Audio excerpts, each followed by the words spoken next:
En cette 6e journée de top 14 au stade du Hameau, une section paloise invaincue à domicile et 3e du classement avant la 6e journée recevait un Racing 92 en charge de revanche.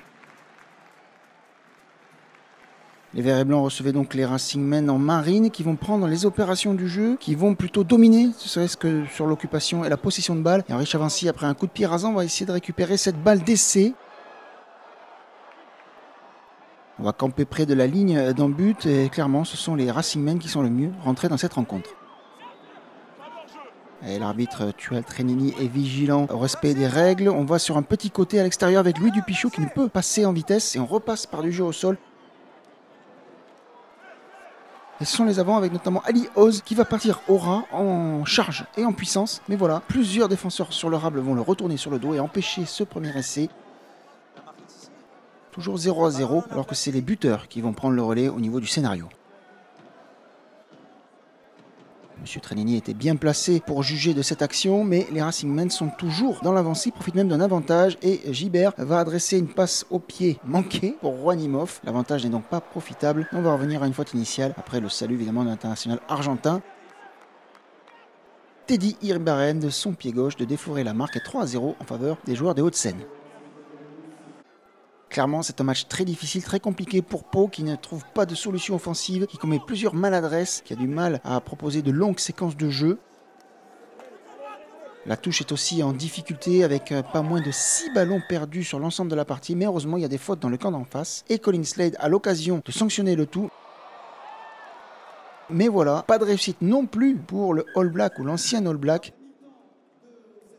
Et du coup, c'est un score faible, mais à l'image de cette première mi-temps, de 6-3 sifflé à la pause par M. Trenini en faveur du Racing.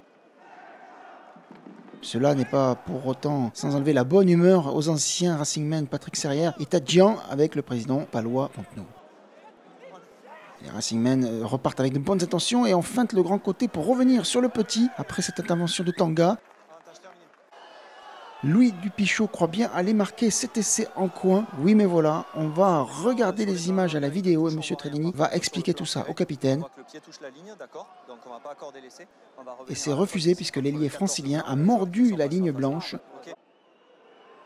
Touche et non pas essai, mais les fautes paloises et les maladresses s'accumulent et Teddy Irbaren de confirmer la domination avec un 9-3 puis un 12-3. Et voilà, Pau essaie toujours de jouer, trouver des solutions, mais Julien Fumat, sur une attaque classique à aile droite, va trouver le serial intercepteur, l'international argentin oublié par Mario Ledesma pour la Coupe du Monde. Juan Imhoff, le Pumas, intercepte et va marquer ce qui est enfin le premier essai de cette rencontre et qui permet donc aux hommes de Laurent Travers de mener 17-3 et surtout d'être en passe de gagner ce match. Voilà, dans les pas d'un très bon Paris et de Chavancy, on écarte avec les trois quarts aussi.